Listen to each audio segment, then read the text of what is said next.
All right, we're live.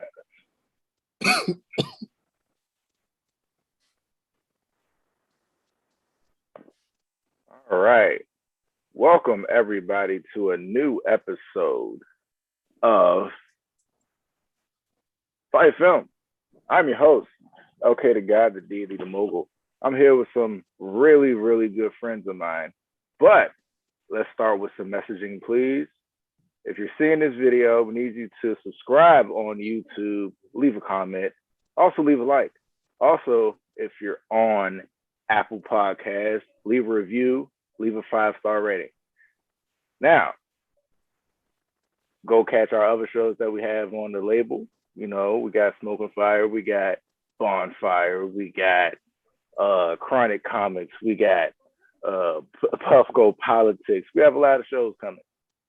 Now, to the cast. We have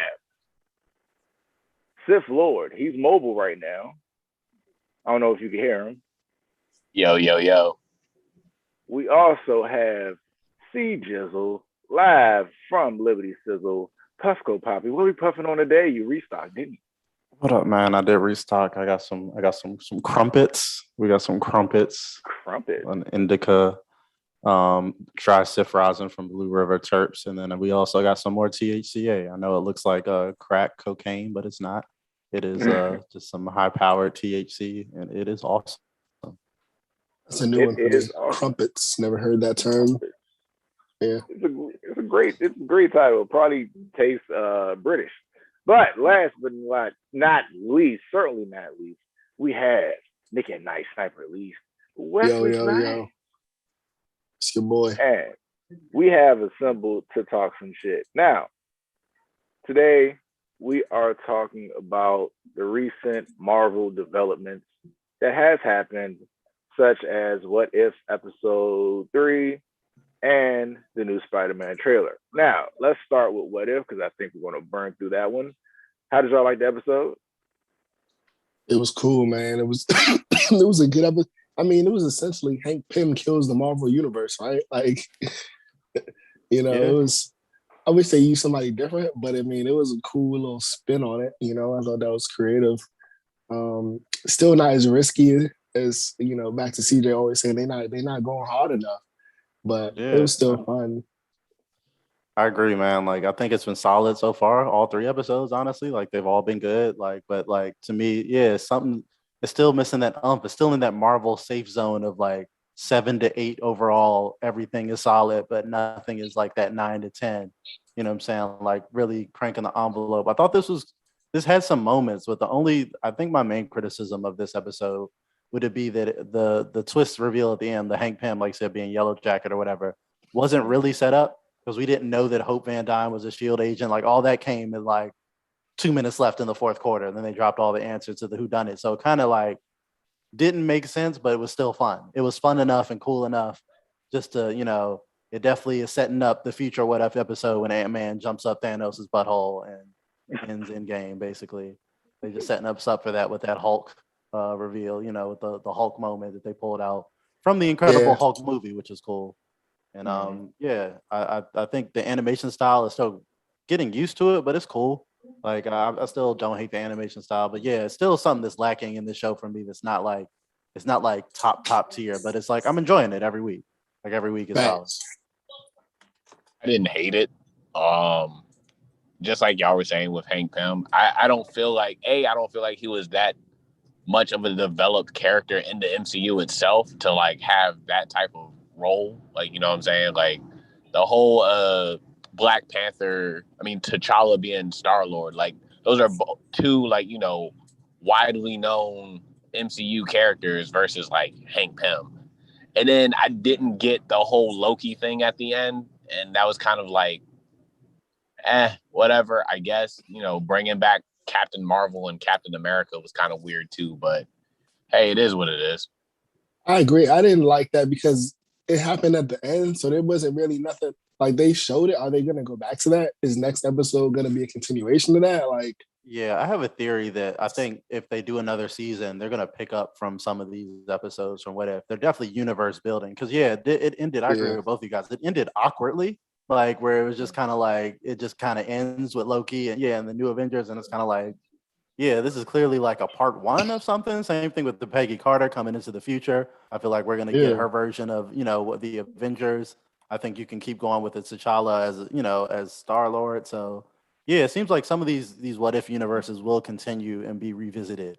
It seems like the way they're trying to set it up. Yeah, sorry. They have to at this point. Like that ending was just so all right, cool, And then the whole like I I mean, I had questions too, because like not for nothing, would a Hawkeye arrow even pierce Thor's flesh? Well, I guess he didn't have the powers of Thor at Yeah, the he didn't have time, his powers yet. but like, He was just a buff white guy at that time. but I mean, without us, he's still With an nice hair. Asgardian though. Like, but I mean, yeah, I guess.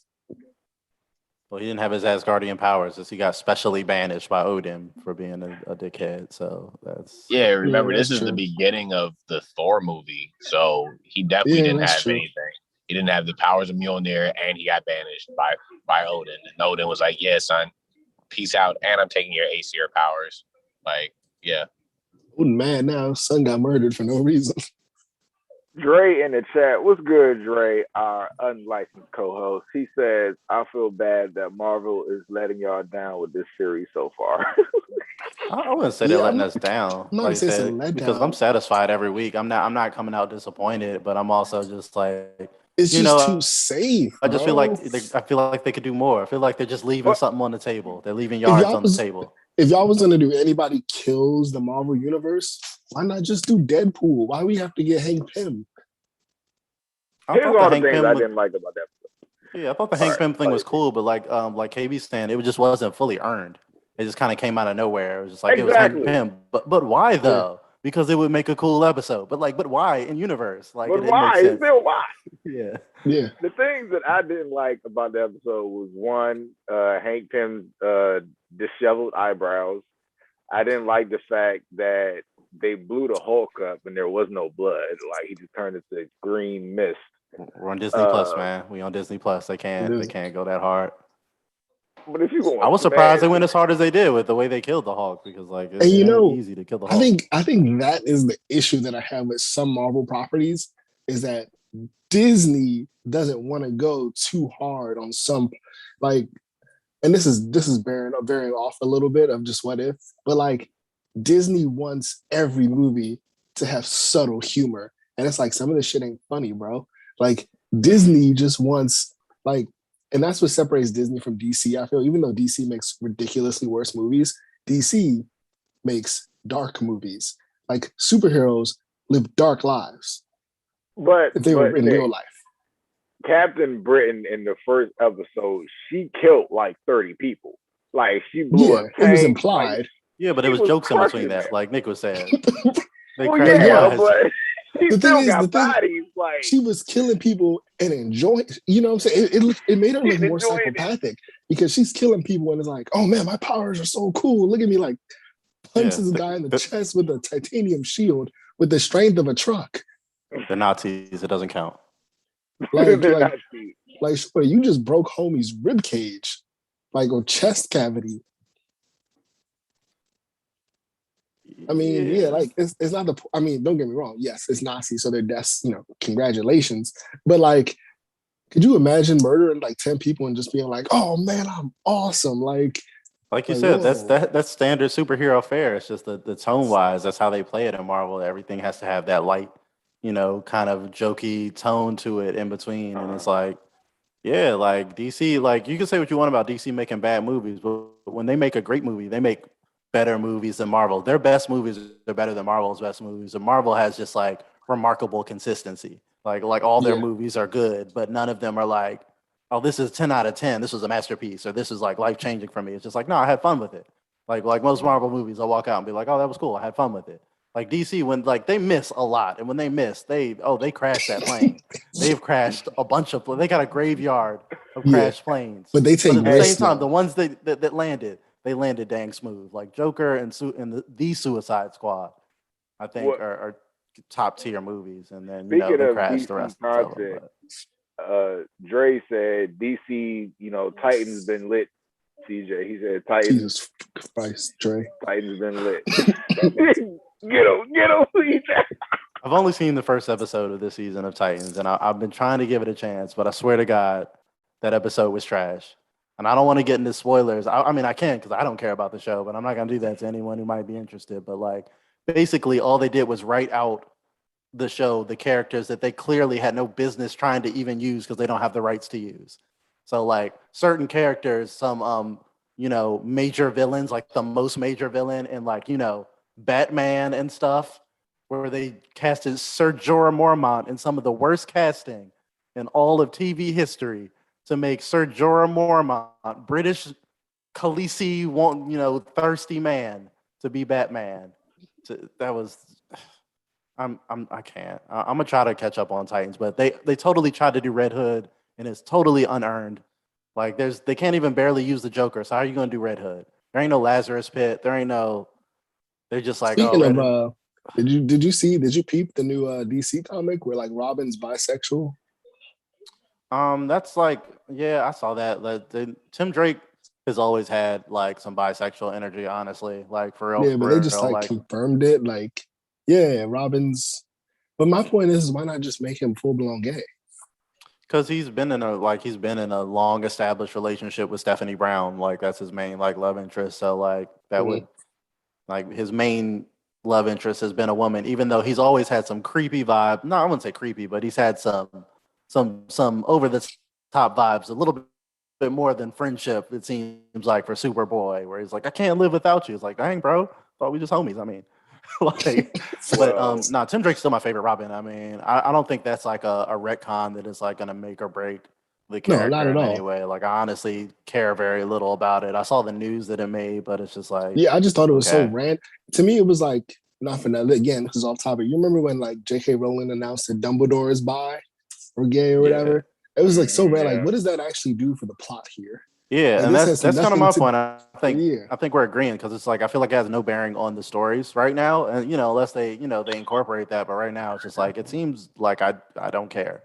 That's definitely forced inclusion. That's one thing I definitely just don't really care for when stuff like that happens. Like yeah, let's introduce this character as gay or bi. Like I'm not saying like there's nothing wrong with gay or bi people, but like if it has absolutely nothing to do with the story after this character has already been like out for a while, like if Tim Drake was like brand new this year and it's like, hey, this is Tim Drake, he's gay. Like, all right, whatever, that's cool.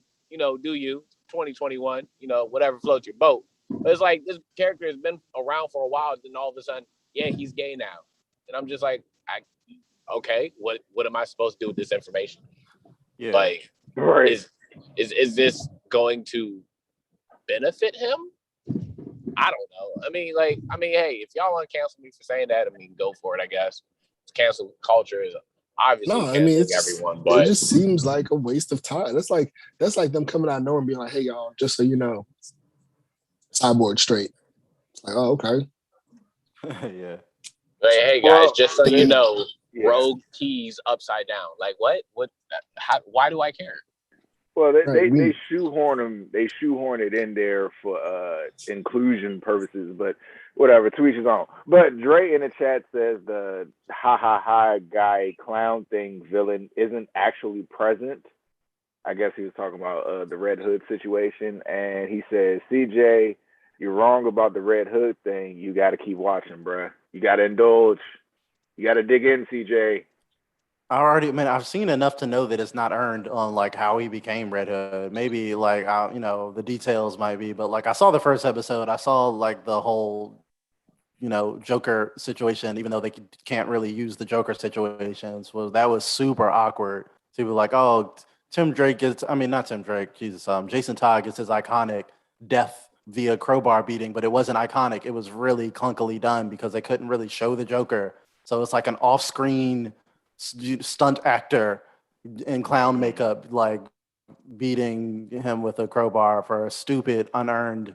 Didn't have the drama it had. It was just like, hey, Batman, I found the Joker. He's by himself. And Batman's like, don't go. That's clearly a trap. And he's like, I'm going to go. And he goes and gets his ass beat. And I just don't. And it happens within like the first 5 minutes of the episode, and that's how we get our Red Hood. And I'm not feeling that start to it. And everything else with the show, Beast Boy jumping in doing martial arts instead of turning into animals. We Yes. like there's Starfire's costume, which is I don't even know anymore. Like I think she's actually one of the strongest actors in the show, but they just have no idea what they're doing with Starfire.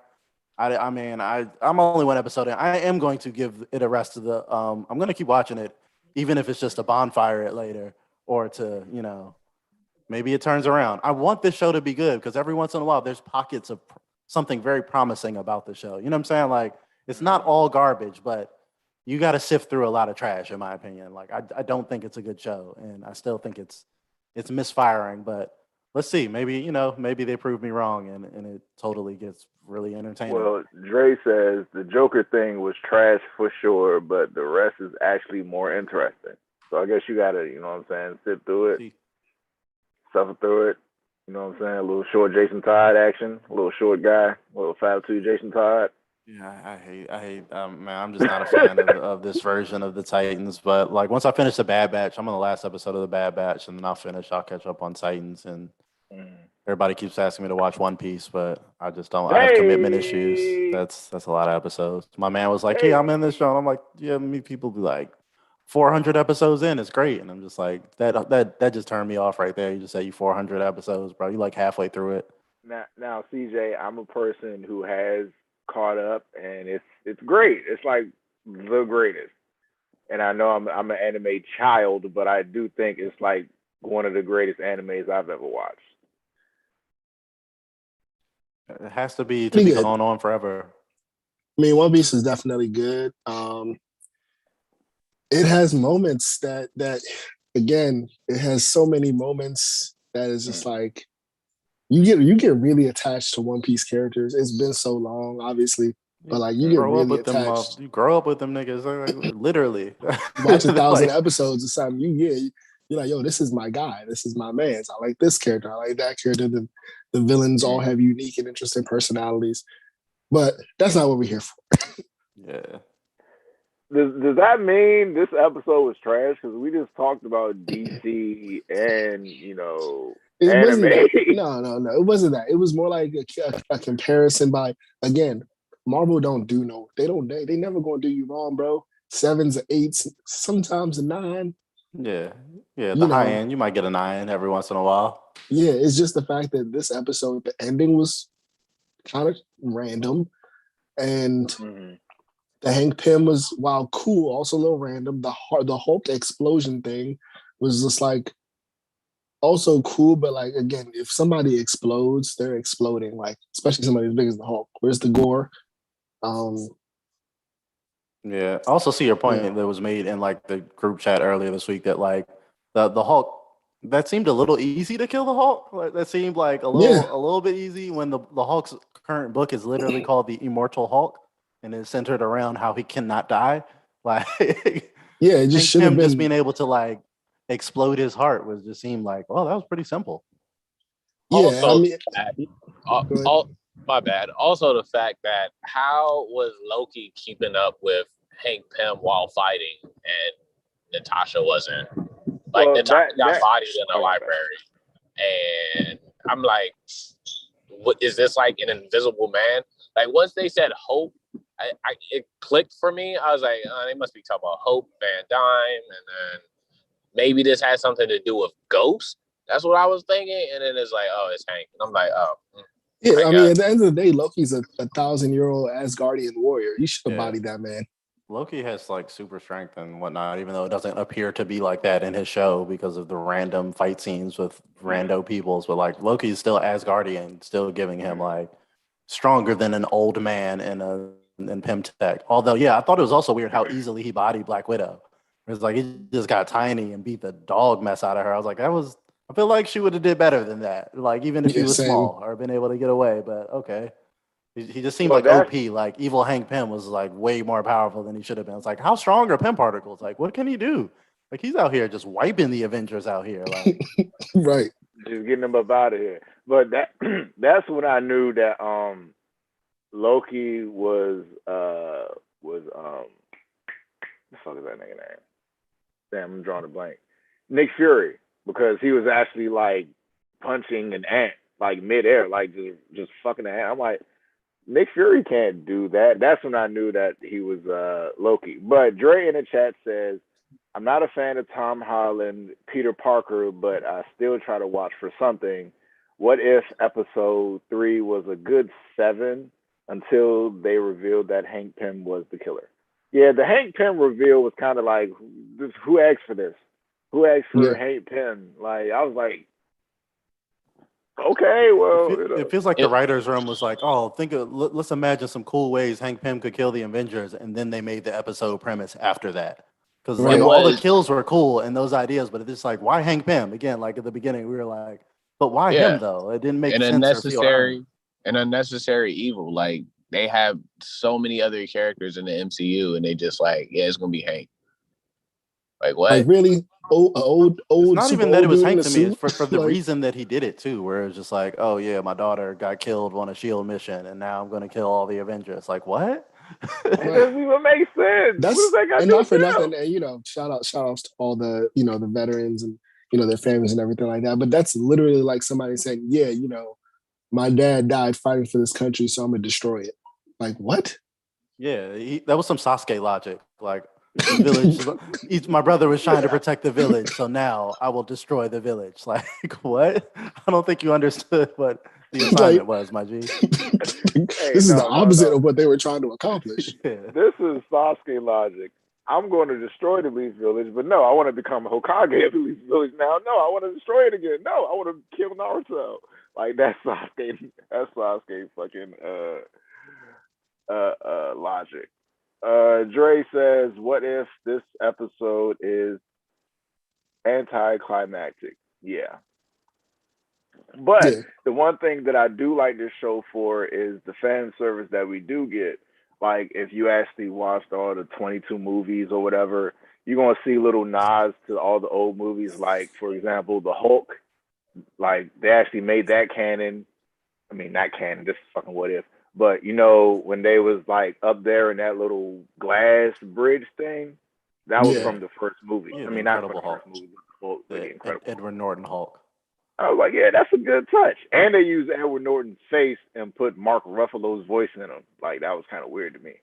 But, Yeah, the comeback of the characters was definitely a nice, nod to, like, with Betty and her dad. I would have liked to see, what's his face, who turned into Abomination. That'd be kind of cool. But, I mean, like, whatever. Yeah. But I mean, like just like you were saying, the nods to like everything that was there was actually really dope. But yeah, the episode just like fell off once it was like, oh, it's Hank. I think that'd be the only like killing point of this entire episode. Like I wouldn't even care if like, after the whole Hank reveal and we got like, oh hey, Loki's taking over the Earth and Nick went to go look for Captain America and he called Captain Marvel back. Like I still wouldn't have been mad at that. It's just the whole Hank thing. That's it. That's really all. Damn. Oh. Yeah. I think we can move on now. I guess that was a bonfire. Thank you, KB, for the bonfire. Spider-Man trailer. Hey man. Far From Home. Initial thoughts. Let's get the Spider-Man expert, KB, to go first. First of all, I'm not a Spider-Man expert. I just like Spider-Man. You see, the way my comic books is set up, it don't exist. But anyway, I lost my mind, man. The only time I lost my mind was when Doc Ock showed up, and I was like, it's gonna be lit. Like I can't wait. I cannot wait. Hopefully we get 3 Peter Parkers. No one is really confirming or denying it, but it's supposed to be dealing with like, right before the whole multiverse thing. Maybe this is supposed to lead into Multiverse of Madness. I've seen a whole lot of fan theories online, and I want to say the most ridiculous one was the introduction of Daredevil. Like you remember in the trailer when they showed him in a courtroom. Oh yeah, he's going to be represented by Matt Murdock. And I was like, okay, that's That's not a terrible, theory, but it's Marvel at the same time. We have a crap ton of hills we have fought up and have died every single time, and I don't even want to. I don't even want to start anything right now. I'm just like, you know what? Let me just wait for the movie to come out and I'll enjoy it. But I did really fuck with everything in that trailer. Like, I'm ready for Spider-Man. He's ready. Now, Nick, before you go, Dre in the chat says Nick is about to slice it. Oh man. Go ahead. I mean, just to go off of KB, the Matt Murdock theory, I saw that too. And to be honest, I personally would like it. If Matt Murdock showed up, especially if it's if it's the Netflix one, he was not for nothing. He was a perfect Daredevil to me. Netflix did that character so right. Do I think Marvel will Marvelify it? Disney will like Disneyfy him a little bit? Yeah, most likely. But I would still like to see it a little bit. With that being said, the trailer was lit, bro. Like, the trailer was lit. I mean, the Doc Ock, the Green Goblin, you had the Electro, the potential Sandman, the part where he was running through the hallway with it. First of all, they showed like 4 different suits, bro. Like, and the potential Killer Croc. Yeah, and I mean, just Spider-Man was drippy. They had so many different suits that I was just like, oh, okay, cool. Matter of fact, that just reminded me. The first look from Wakanda Forever came out yesterday, by the way. But yeah. But anyway, Spider-Man just looked really, really drippy. Yeah, I mean, I don't know how Dre's not a fan of Tom Holland Spider-Man. I mean, sound like a nigga who like Andrew Garfield, but that's but it is what it is. I mean, I'm not gonna say I'm a huge fan of Tom Holland. He's definitely better than Andrew Garfield. And I think everyone, around my age likes Tobey Maguire for the whole, nostalgia fact to it. Yeah. I preferred, Tobey over Tom, but hey, man, that's just me. I think Tobey has an unfair advantage because he's the first one. And like you said, everybody's fixated on the original. But Tom, I mean, he hasn't done anything wrong. Yeah, but what is he supposed? Is he doing the best Spider-Man from the comics? Is he doing his best Spider-Man? Who's been the best Spider-Man? Who's been the best Peter Parker? Yeah, about to say that's 2 different questions. The best Peter Parker or the best Spider-Man? Because the only reason I think Andrew Garfield was actually slept on, but the only reason I don't like him is because he was too cool to be Peter Parker. Like, Peter Parker is like a nerd. Andrew Garfield was like cool, and he was too cool when he was Peter. He's supposed to be cool when you Spider-Man, but not Peter. You got to find that balance. Like, he gets his swag when he's Spider-Man, but when he's Peter, he's not confident. He's trying to keep up with his life. He's usually overwhelmed. You know what I'm saying? So it's really hard to strike that balance. I think all of them have been solid, but I think Tom Holland. I think Tom Holland has been the most normal Spider-Man that we've had. Yeah. Like, he just seems like a normal. He just not for nothing. You know what I'm saying? You go outside, like, okay, this dude, he looks like feels like a normal high school student. He's not overly nerdy. He's not overly cool. He's not super brilliant genius like some Spider-Mans are. He just seems like normal teenager. He wasn't like a 30-year-old man playing a high schooler. So how would you pick a Peter Parker? Like, you just go somewhere and farm an actor that has a boyish face and kind of ripped up? I mean, you could just make a nigga work out, but like, how do you pick a Peter Parker? Like, I think you just find a guy who, like, again, you want the everyman. I think what Nick said is right. I think this is why Tom Holland's such a good choice. You want Peter Parker relates to people, and he's such a great superhero because he is the everyman. He's not the billionaire genius like Batman or Iron Man. He's not gifted with he's got incredible powers, but not compared to some people in his universe. He's not like a Jean Grey. He doesn't have godlike powers. He's swinging around New York trying to do his best. He's broke. He's not capitalizing off of his fame like Tony Stark or, a sorcerer supreme. He's a kid or a man, depending on what era you're, reading him. And he's just trying to keep up, and he's just trying to keep his life together while trying to do some good. And he has relatable problems like girlfriend problems and job problems and school problems and that make him extremely relatable. So Dre in the chat says, Lizard Man or Killer Croc, KV? Then he says Toby is greater than Tom, and Tom is greater than Andrew. Tom Holland is just derpy and clumsy, and Taylor Well, Lautner that's for the Peter point. Parker. That is that is Spider-Man. He's kind of that derpy, clumsy high school kid.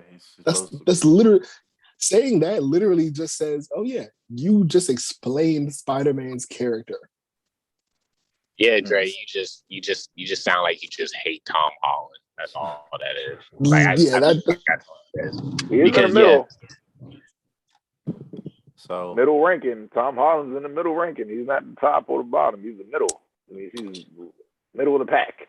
I mean, I personally put him at the top. It's or neck and neck for me. Again, Toby gets nostalgia. Toby's the first. He's a pioneer. You know what I'm saying? I gotta always give Toby that. But I mean, also, like you said, Toby has been acting for a while before he got that Spider-Man role. Tom Holland wasn't really, in anything. The only point that I could take away from Tobey Maguire being Spider-Man was he looked 35 years old. And that's the only thing I could take away from Tobey Maguire when he was playing Spider-Man. Like, the first Spider-Man movie, he was playing a high schooler, but he looked 35 years old.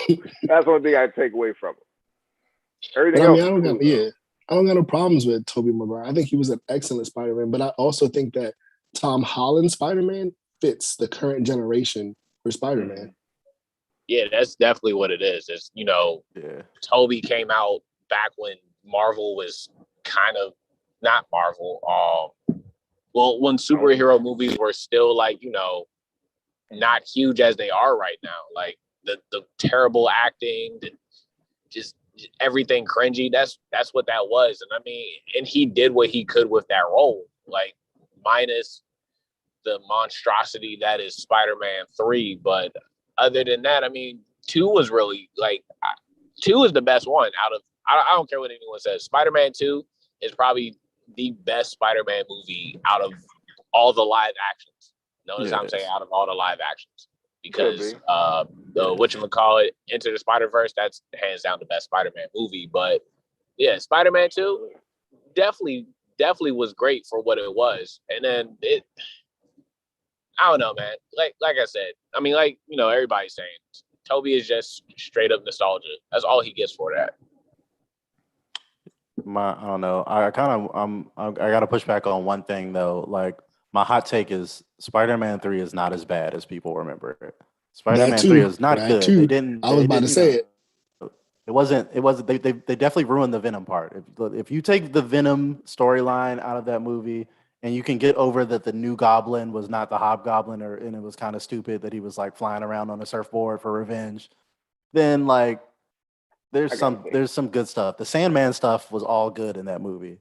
There's like a short film about Sandman in there that's good, and some of the emotional stuff between Peter and Harry was actually very good. Even though, like I said, his Goblin persona was pretty stupid. Like I said, it was definitely, and it's clearly the worst out of those films, like out of that trilogy. But it's still a solid trilogy. Like, Spider-Man 3 is watchable.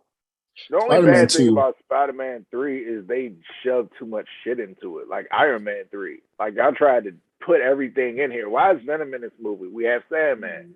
We have a lot of stuff going on already. I think the biggest problem. Right.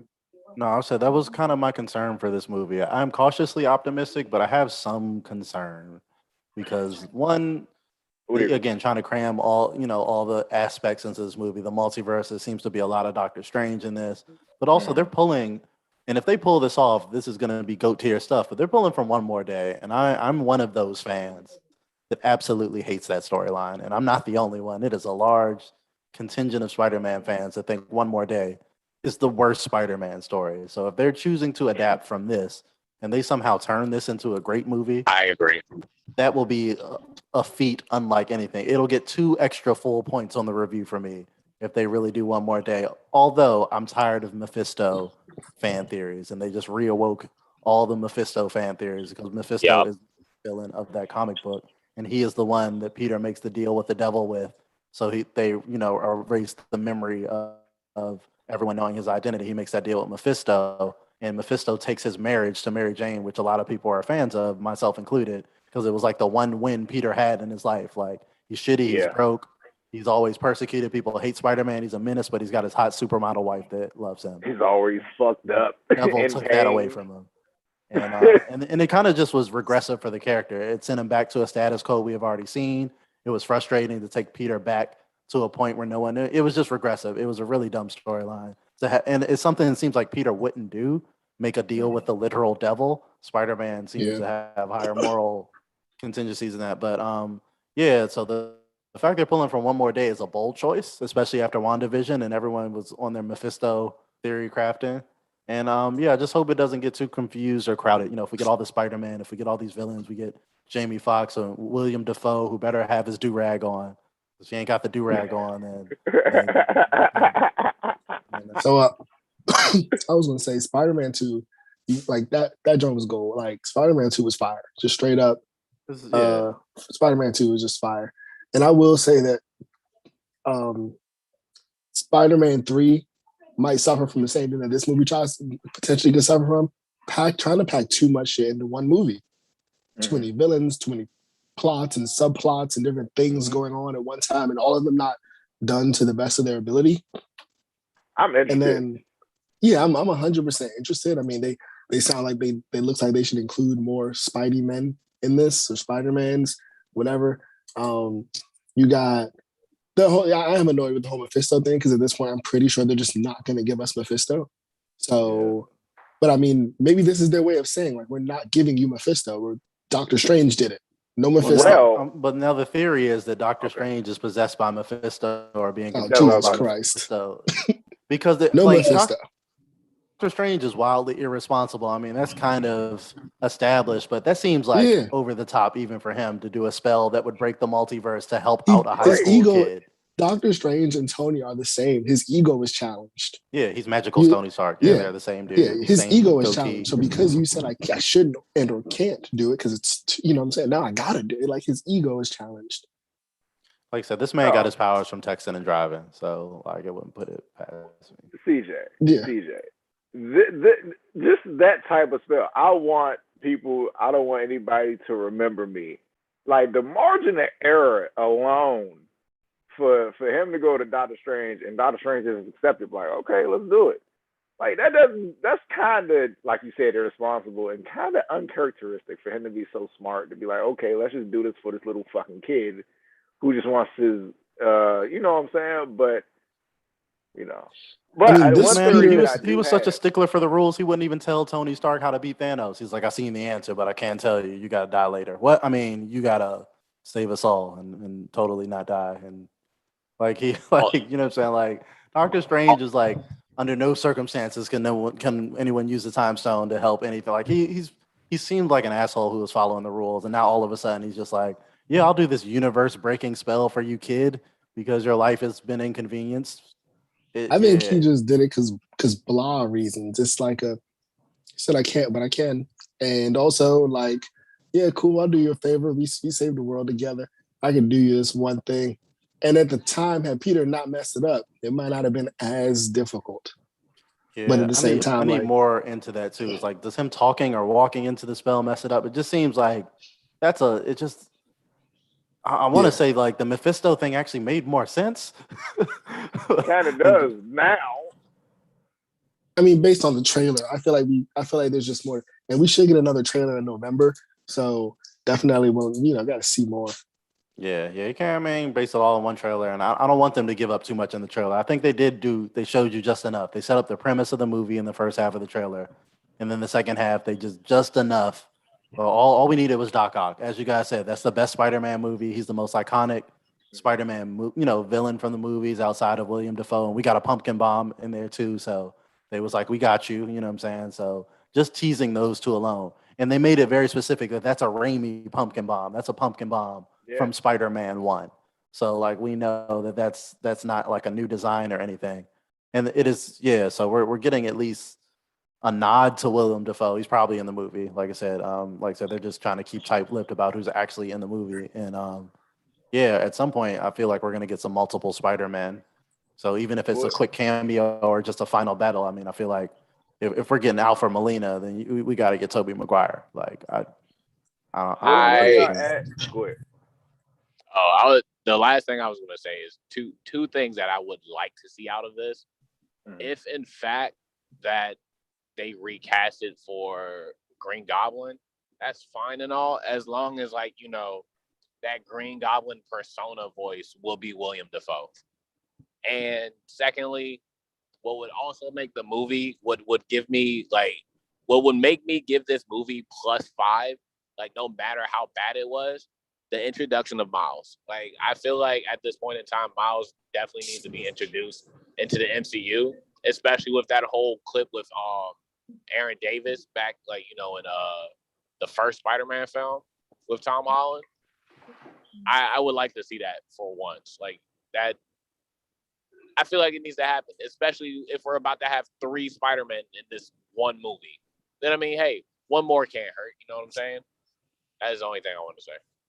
Yeah, I mean, I'd be fine with no Andrew Garfield Spider-Man, and we just got Miles. But on the real though, I think that because we don't need another Spider-Man origin by no means. So, you know, it would be nice if they could use this as a way to introduce Miles. I mean, Miles has been tearing it up on the cartoon versions of everything, so it would be cool.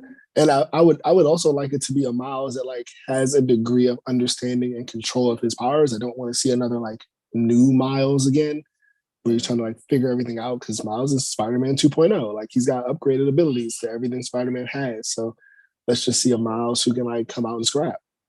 What if they do like for the Uncle Ben death, all 3 Spider-Man, they do like a split screen, like they show all Uncle Ben's dying at the same time? Like what if they do something like that? Let's just get out of the way. No. Like a little montage or whatever. We're good. All right. Snyder shit right there. Dre in the chat says Marvel's storytelling is starting to get messy. Hopefully they will give a good reason for the happy-go-lucky Doctor Strange, like I said. And where is y'all's theory on runtime for the film? Because they have a lot of shit they got to put in here. Yeah, it's got to be a 2-hour movie. So yeah, apparently there was an article earlier that said that they were putting this movie at like 2.5 hours. I was gonna say that. I don't have like a confirmed source for it, but that's what's been going around now. If I had to guess, for as big as this movie is, they're gonna make it as long as they think people will sit and watch it, similar to Endgame. It ain't gonna be Lord of the Rings long, but it's about to be a long ride. It's gonna be over 2 hours, clearly. Yeah, 2:45 to 3. They got a lot of shit they trying to put in this movie. Bro, three might be too long. 3 might be too long. Yeah, probably bro. 2.5, man. 2.5. They're gonna probably do 2.5. Also, this movie could lead, like when I was saying that it could lead into Multiverse of Madness, that could definitely help retcon a lot of Marvel shit to introduce more characters. You know, like the X-Men or the Fantastic Four. That would be kind of dope, you know what I'm saying? That whole retcon with the multiverse, and then boom, now we got a clean slate, introduce more characters. Hey, we're in there. I would appreciate if they did that. Yep. I think we're going to get a lot of those answers in Eternals. I think actually this might be a super duper hot take, but Eternals, the last Eternals trailer was actually a better trailer than this. We just care more about Spider-Man in this movie. No one cares about the Eternals movie because the trailer that they put out actually was a very good trailer to explain the premise and the tone and like the characters of the movie. Like it was actually a phenomenal trailer. And I say that again because like I'm one of those people that doesn't care about the Eternals, even in the comics. As a comics person, I was like, most Eternal stories are super boring to me, and I'm not really into them. But I was like, this trailer's got me really interested in to see like how they're going to play this and how they could introduce the X-Men or the mutants after this, or like the greater lore and impact. This looks like it's going to have really groundbreaking impact for going forward for the Marvel universe. But as I said, like I'm not saying like this trailer wasn't hot though, because like I said, we actually care about Spider-Man, and we've been hearing leaks and rumors. I think the trailer might not be as good because they had to rush it out because somebody leaked it. So you know they were kind of forced their hand to put this trailer out. I'm not sure if they even wanted to put their trailer out, but you know someone leaked it and they had to get on it. It's like, well, everyone sees it, so. I don't care. I didn't care about the agree, Eternals. CJ. I didn't care about the Eternals either, but that lineup, that cast, whew. Like, and the thing, like, Definitely piggybacking off of what CJ said, Like if we know Marvel, what they do by now, when they have like a new property, they give us something. Like with Guardians of the Galaxy, they gave us other shit to fixate on. Like, oh, y'all like that? Okay, cool, over here. And with what was that new shit? The other shit that came out. Oh, Shang-Chi, they gave us Abomination for no goddamn reason. So they actually give us something. They're gonna give us something in Eternals to have people like, oh, I know them. I know them. They're in this movie too. They're gonna give us something. I agree with I you. mean, that was their best trailer because on some real shit, I was like, what the fuck are the Eternals and what the fuck does this have to do with the MCU for those first two trailers that dropped? And I was like, so what's like, what are we exploring here? And then this newest one dropped. And I'm like, oh, that all makes sense. I'm ready to see this now. And also Wong left in the trailer to go get his ass beat by Abomination. That's all I want to say. That is the wildest thing I've ever. Like, this nigga just rolled out. Don't y'all remember I told y'all about people just leaving in Marvel movies? Niggas would just roll out and go to a whole nother movie in the middle of their movie. Like, they do that all the time, bro. And that's like, exactly you shouldn't do this, what Doctor Strange. I'm out there. Where you going? This is your movie. I mean, no, because Shang-Chi comes out before that, so he's leaving. Yeah, Shang-Chi comes out first. Nah, that don't mean anything. He's still this. We don't know the time error of these movies right now. Like, plus COVID. What the fuck is this guy doing? Move out my goddamn way so I can park my car. My bad. I'm sorry, but COVID yeah, we don't know timeline. We don't know the whole chronological order of these movies. Shang-Chi could be maybe after Spider-Man and, or during. Who fucking knows? It's the MCU. I'm not guessing shit no more. I'm just going to Isn't there a rumor about the Illuminati starting? Rumor. Is it just rumor? Well, we still are missing what? A whole character for the Illuminati in the MCU? Ghost Rider? No, he's not. Professor X and Namor. And yeah. Oh no, two characters. Yeah, Professor X and Black Bolt. Well, Black Bolt was technically. We're not doing we're that. Not claiming that show. Yeah, we're not doing that. We're not yeah. Not that show. You're right. Yeah, we're missing a lot of characters with the fucking Illuminati.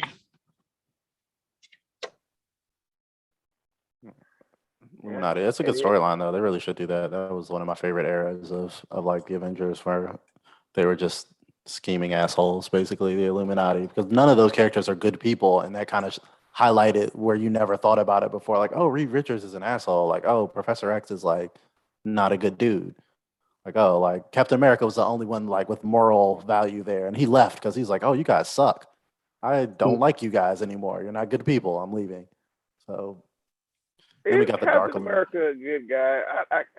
That he's kind of morally gray to me. Like most, I mean, he's not morally gray, but it's a good guys are morally gray. A little political, bit like I said. He's pure of heart, but that doesn't mean like he doesn't. He's worked for the United States government, so no, he's not. Yeah, that's what I mean. Yeah, his agendas line up with America. But he's also abandoned America plenty of times when America has been on its bullshit, as it tends to be. And Captain America has rightly called that out in many comics and been like, "Nah, I don't. This is not the America that." He stands for the ideal of what America should be, and not what it is. Put it like that. Okay. So is that all the series for Spider-Man? We just waiting on another trailer or what?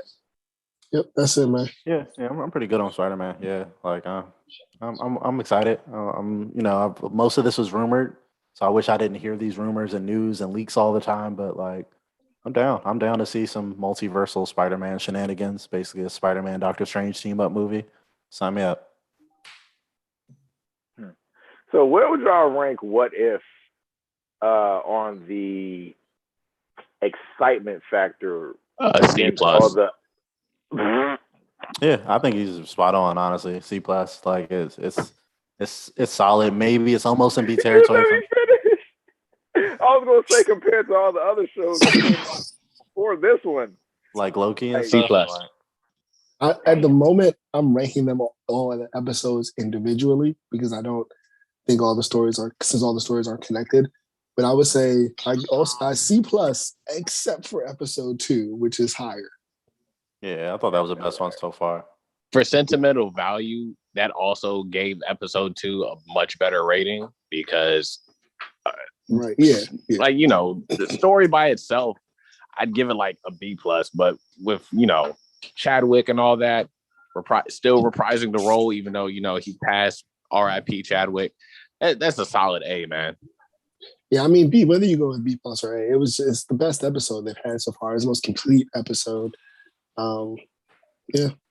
What if that is the best episode we get? Like everything else is just horse shit after this. Like if that is the best episode that we get for the rest of What If, then I'm giving What If a C. Yeah, like I'm taking off the plus. I feel like C or B. I mean, C or D. Like they can do better. Yeah, man, they got to go harder, bro. I'm still looking forward to Evil Doctor Strange, Marvel Zombies. Yeah, still some other stuff they can pull out, and and the voice acting and the animation still is sketchy at times too, and that doesn't help. You know, so like every once in a while, some of these actors maybe they're not used to just doing voice work. Some of them they're not. Like, they're definitely or they're just phoning it in. But like, yeah, even some of the big name actors are doing some lazy performances. Samuel L. Jackson was in that joint, like chilling. Yeah, you could tell some of these Bamas recorded their parts in their cell phone with their goddamn AirPods on. You can tell. Yeah. All right. So if that's everything Dre says, C for What If as a whole, yeah, everybody giving it a C. Yay! Gang, gang, gang, gang, gang, gang, gang, gang, gang, gang, gang. I'm home now. He's home now. He's home finally. All right. If that's all the notes and news for any Marvel and DC property and films and stuff we watched, anybody seen Candyman? I haven't seen Candyman, but there was a film that I did want to touch on just real quick, and it was that final Evangelion film that came out on Amazon Prime maybe about a week ago, and it's gonna be Eva is my favorite anime, and it holds a very special and weighty place in my heart. It like I was going through things while those characters were going through things when I first watched it as like a teenager. It's just a story that, and I also have, if anyone knows me, they know I have a love for giant robots and giant monsters, and this show has all of that in spades and kind of revolutionized those two things. And just the story of the creator of how he dealt with his depression through the show and through these characters and through this crazy story. But the short version is it got a perfect ending for me, and I rarely give anything a perfect score. Y'all see how I score things up in this show. Like that 10 is hard to come by, but I gotta give the final Rebuild movie a 10 out of 10 as I think a perfect ending to probably one of the hardest animes to end. It's called Thrice Upon a Time because it's his third attempt to end the Evangelion anime series, and it was an impossible feat, and he did the impossible. Yes, it was late as hell. It was delayed like 8 years, and it wasn't without its tribulations. There's actually a documentary on Amazon Prime as well where they follow Hideaki Anno for 4 years as he tried to make this movie as it was delayed, going through the production hell, how he rewrote the script for it halfway through on some Kanye Donda stuff where he's just like, it's not ready. It's like, well, we have a release date where he's just like, it's not done. So like, I mean, it was a long time, but all I have to say is it's a groundbreaking piece of work, and to see the progress that those characters have made really helped me get through my depression and through my tough times, just like it did when I was an early teen watching it for the first time. And I think that's a special piece of art right there that is able to do that and then to affect you on a personal level. Some depressed dude in Japan making animation was able to touch the heart of this kid from PG County with his work of fiction and become my favorite anime of all time by far. And I think I've never seen a plane land so gracefully. I like Evangelion. I really do. CJ, he recommended it to me. Thank you, Siege, for recommending it. But the thing I like about Neon Genesis Evangelion, besides like the big mechs fighting and stuff, I do like the political stuff behind it and them just talking about, oh, how are we going to do this? Okay, let's take all the money from these people. Oh, they don't have any money. And then you see how much it costs them to actually just shit out a fucking giant robot for $1 billion, and they have like 5 of them. So I'll be thinking like, damn, could that really happen in today's life? They just have 1 billion to just build a giant robot right now if they felt like it, but they tell us we broke and we can't get stimulus and shit. I mean, if he had the technology to build giant robots, then Bezos and Elon would have them. Yeah, Elon would definitely have a Gundam right now. I mean, if Bezos would get one just because Elon had one. Like, yeah, there would be a giant robot arms race. Yeah, like, yeah. I mean, if anything, I'm happy we don't have technology for that type of stuff because the rich would dominate the planet. They already do, man. I mean, yeah, but it would be worse though. Like, it would be worse. Like, niggas would just pull up in your hood with giant robots because they felt like it. Yeah, that's a thing I do love about Ava though. Like, there's no series I feel like that had higher stakes. Where every episode, the monster of the week is just like, oh no, it's not this. This city will be destroyed. Like the world will end if you fail. 14-year-old kid, hey, if you fail, everyone dies in the entire planet, and they're gonna blame you for it.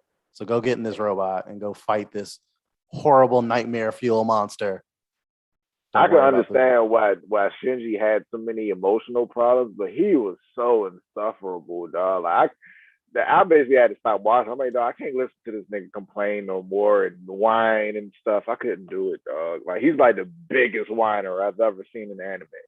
Yeah, he's designed to be an extension of Hideaki Anno's depression and self-loathing and lack of confidence, and that's what you get in him.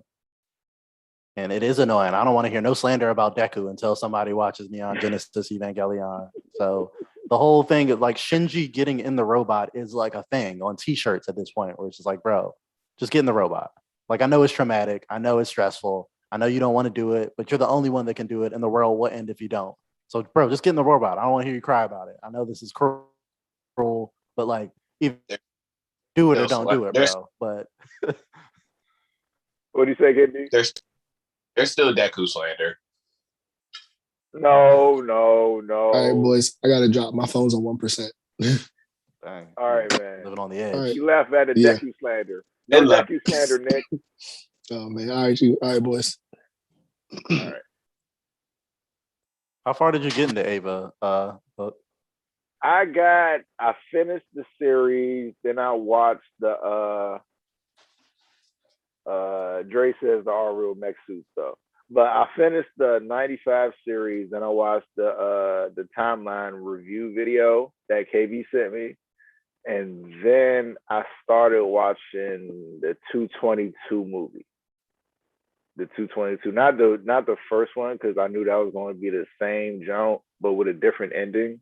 Because I saw it through the timeline jump. They told me everything that basically happened, even the video games, which is crazy. They had video games like for fucking Sega Saturn and shit. Like that shit was crazy. Yeah, I feel like the only one you can really skip is 1.1. Yeah, so if you start on 2, you'll probably be okay because you just watched the series, and the first Rebuild movie is really like the first 6 episodes, like recap. Mm-hmm. But there are some slight changes that are kind of important to the lore in the first one. But yeah, if I would recommend just watching them all through because they do recreate the fights in those episodes, the battles from those episodes. Amazing. Like they do a great job with it. But the story really diverts in the second movie. Yeah, that's when you're getting a new story from the series. The 95 show, it ends, fucking spoiler, it came out in 95. But it ends with, he making a decision to, I want to live. And then everybody's clapping. Yeah. Yeah. Oh, like, how do you feel about that ending? Like, as someone who just watched the original ending, because that's the ending that the fans originally in Japan were not satisfied with. And he got death threats over that ending because people were so unsatisfied with it. He literally failed his way into a movie until they gave him big budget movie money. I was like, hey, remember that ending of your series? Do it again. So, like, I want to know your thoughts on the original ending with the congratulations and all that.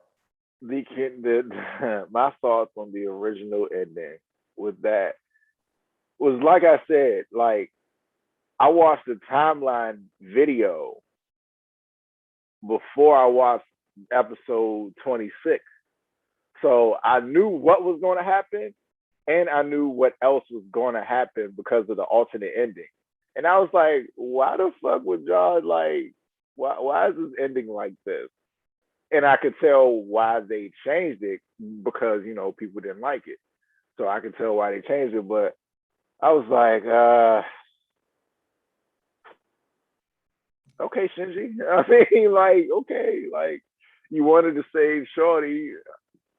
They told you. That's the thing about Shinji. He's kind of stubborn, like super fucking stubborn. Like they told you, okay, Shorty's not real. He's like, no, I still want to save her. They're like, no, she never existed. No, I still want to save her. Well, it's deep philosophical and psychological stuff going on in Ava, like, about identity, about like say Ray being a clone. Is she real? Because the experience that they had together were real. So to him, she is real, but yeah, to everyone else, it's yeah, she's a clone and disposable. Like there's every character is going through some sort of crazy mental health or like identity struggle and some psychological issues. So and it gets really weird and really messed up, and that's I think the beauty of Ava, where most animes when they're making characters, they're trying to make cool, charismatic characters that you can relate to, that the positive aspects of it. Where Ava specifically made characters that were built off of the negative aspects of the creator's personality. Even the adults are like wildly like irresponsible, like Misato and like Shinji's dad, who's is a god tier level bad dad. And there's so much going on. Even the adults are flawed. They're having affairs. They're living in this post apocalyptic world. It's beautiful, man. There's just so much depth to it. There's so much lore behind every scene, every line, every throwaway thing. I don't know. I could almost forgive Shinji's father for being such an asshole because he actually came up with solutions and he actually made. I mean, he was okay. I can't say that He's a bad he dad. did like kill his mother and shit. Like I don't. I'm cool on that. Never mind. But Well, like, he didn't kill his mother though. Like said, he didn't. Like he loved his wife, and that's the whole beauty of his villainy of his character, because he's a sad widower that misses his wife, and he's willing to end civilization on the planet Earth to yeah, do it, I to be tried to redeem reunited with him, his but wife. I couldn't. I tried to redeem him, but I'm like, he did try to. He did at the end, kind of like, well, I forgot what it was called. The Elise people, Oh, the less, Sele or whatever. yeah, Sele. They actually wanted the instrumentation to happen, so the whole time they did it anyway. So I Yeah, and he can't just really pulled his redeem own him. version of it. Like I said, he hijacked their version of instrumentality to do his own version with Ray, so he could be the one in control of it, so he can be reunited with his wife, turn humanity back to the primordial soup, so we're all just goop, all Yeah. together in one soul, and like so that way he could be with his wife, but he also doesn't have to deal with other people. They even touch up like he gets a huge I don't want to say redemption arc in the last movie, but like they really explore the father more like as the main villain, and like what is going on with him, like why are you such a bad dad, and they really get into like his motivations and things like that. And it really is a reckoning. Like the series is really about a father and a son who are both kind of like too damaged to even try to repair a relationship with each other. You know what I'm saying? Like the father's scared to try to build a relationship with the son, and then the son is scared of everything because he's Shinji, because he had such a bad dad who never really showed him any love and affection, and his his soul is trapped in a robot. Spoiler alert for anyone who hasn't watched a 25-year-old series. For Yeah. Yeah, but I really liked it. This is my second foray into mech anime, aside from what was it, Gurren Lagann. So it's pretty no, dope. that's It's Gurren Lagann's a pretty great dope. place to start for anyone who wants to get into the genre, because it's fun. It's not. It's simple. It's fun.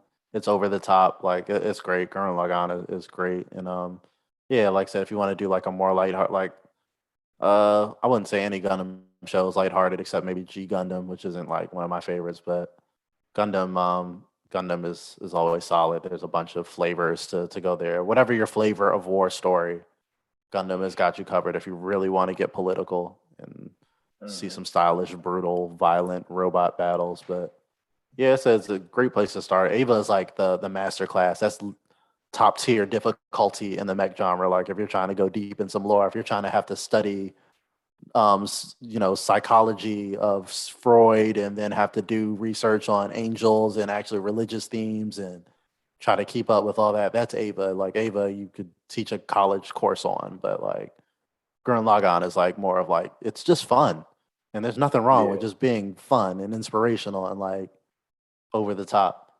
So Yeah, with yeah, the scene in the Gurren Lagann when Botan, no, not Botan, that's talking Yu Hakusho, but the little rat thing actually turned into a humanoid. I'm like, okay, so we're doing this now.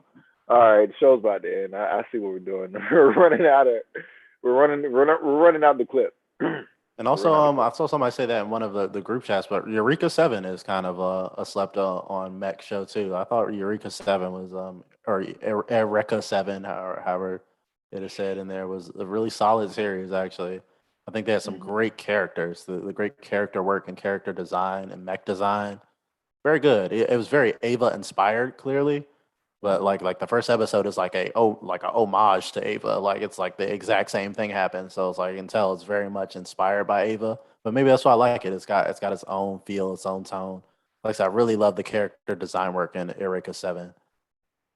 Dre in the chat says there are real mechs. I mean, they are real mech suits though. No, there are real mech suits though. Back when we was talking about do Like people really own mech suits? The Avas also are beings, not just robots. Yeah, and Orange Soda Earth, which is basically the human basically. instrumentation, and he turned you into Fanta, basically. Like that was a good scene too, with the fake rays just popping up on people, and like being who it's they love the terrifying. most and shit, and just hug them, and they turn into dust and shit. It's terrifying.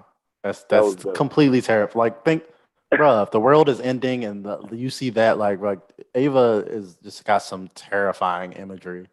It's just it's that horror imagery, that end of the world stuff. Like it's great. Like I love it. I love how unsettling it is. Like when you talk about taking risk, I feel like that was just one of the biggest risks you could have taken in anime. Like Hideaki Anno is not afraid to take some risk, and that's what I love. And to turn a story on its head and to really, like I said, emotionally connect. Like when you see where you are in Ava, I think the reason I love the ending of Thrice Upon a Time so much is like the what you're talking about, these characters, like they actually make progress in that last movie and they like heal and like there's like closure and like you look at Shinji and he is like making decisions where you're like, yeah, man, and you never thought you would say that about him. You know what I'm saying? Like there's just so much growth with these characters that you never thought you'd see grow.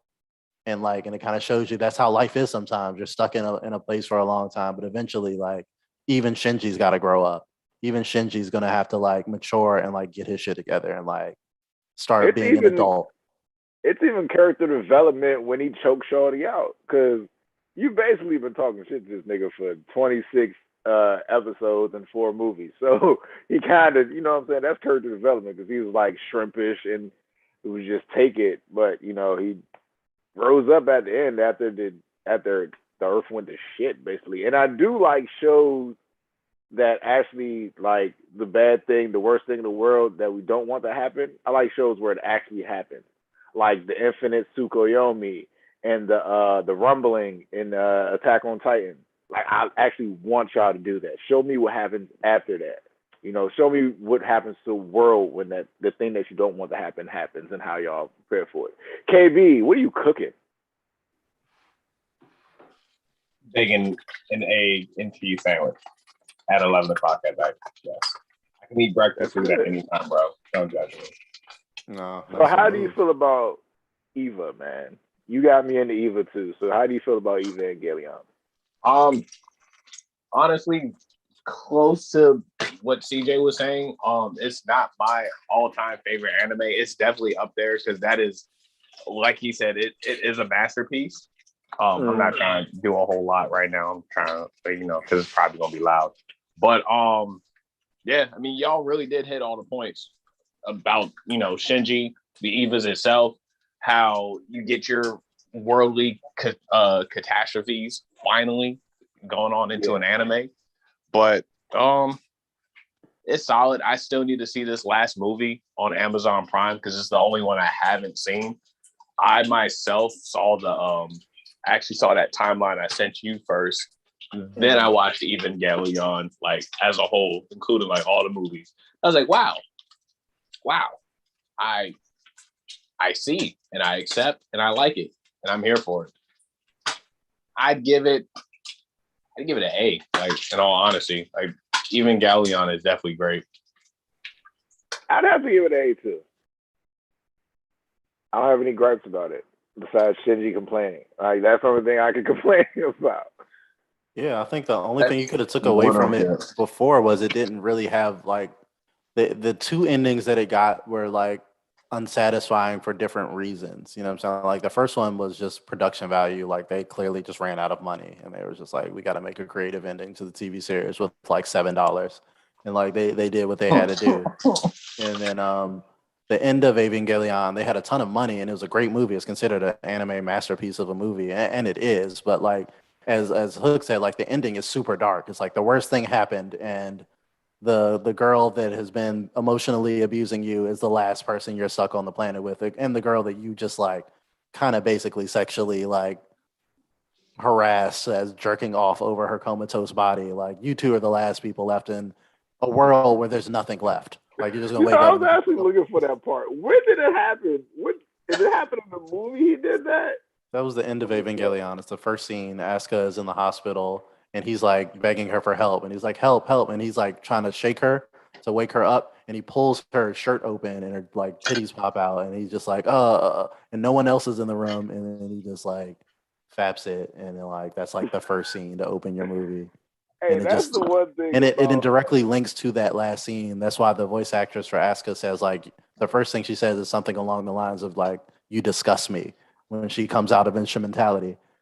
Because of that, it's like she's remembering all the things that Shinji has done to her, including whack off over her comatose body. So like that's why those scenes link. The first scene and the last scene are linked. That weird scene in the beginning is actually linked to that iconic scene at the end, because that's the voice direction. What'd you say? That should be the meme for this episode. You disgust me. I have it. I'll send it to you. Yeah, That's yeah. lit. And that was the voice direction that Anno gave her. Anno went to the voice actress who played Asuka, and he didn't tell her what line to say. Famously, he said, "Say whatever you would say to somebody who just did what Shinji did to Asuka." Basically, like if you were in a coma but you were conscious, and some dude came over and whacked it over your comatose body, what would you say to them if you as soon as you woke up? And that was the first thing. So yeah, so she hit something along the lines of like, "You're disgusting," or "You disgust me," or. Yeah, which is very fair. That's fair is an understatement.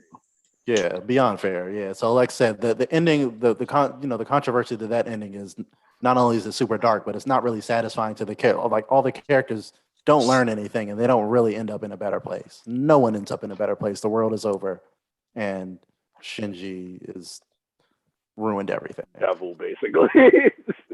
He's just the devil. He killed everybody. Yeah. So the third ending actually is satisfying in many ways, where it doesn't feel like a forced happy ending, but it is like, and not everyone gets a happy ending. This is still Ava, but like the characters actually make progress, and like emotionally they grow in a way that you're just not expecting in the last movie of a 4-movie trilogy, where you feel like Shinji, you feel like he's set at this point, like he's just this bitch boy 101, and this is you kind of stuck with it, but like.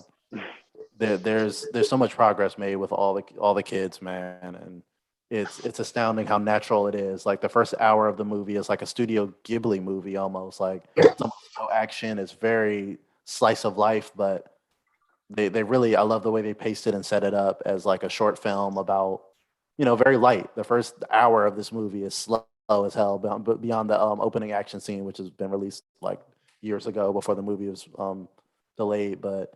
And then they split, and then the last half of it is balls to the wall. But it just makes sense the way the movie is constructed. And like I said, I've never seen a more satisfying ending for characters I spent so long caring about. And I never thought I needed to see it. I thought Ava was already my favorite anime after End of Evangelion. I'm cool with the dark ending as long as it's a good ending. And I was fine with it, but I didn't know I needed this. Like when I saw this movie and I saw this movie end for the characters and the way the story ended. It gave me a satisfaction that I'm not even exaggerating. I literally needed and didn't know that I needed. Like I didn't know I needed to see Shinji get a conclusion to his story, or for him to actually work through his issues, or his dad, or Ray, or Asuka. Like I didn't know I needed to feel that, and that closure was so important. And that's speaks Drain in chat says value of the show. Eva is weird in general. The interactions between the characters were so vile. Well, yeah. Like the interaction between humans. Again, like I said, the show touches on places that are so real in such a surreal show environment about giant robots and apocalypse, but like the drama between and just like even the sexual tension between the two 14-year-olds, like that's going to be there. That's going to complicate giant robot fighting when there are hormones involved in school and like they're all psychologically broken. Asuka's trying to hook up with her adult guardian. Shinji is trying to, he's got feelings for his adult guardian. There's these weird feelings and all the sexual awkwardness you go through at 14 years old. That shit was weird. That shit was weird. She was really trying to like, yeah, why not me? Like that shit was weird to me. But yeah.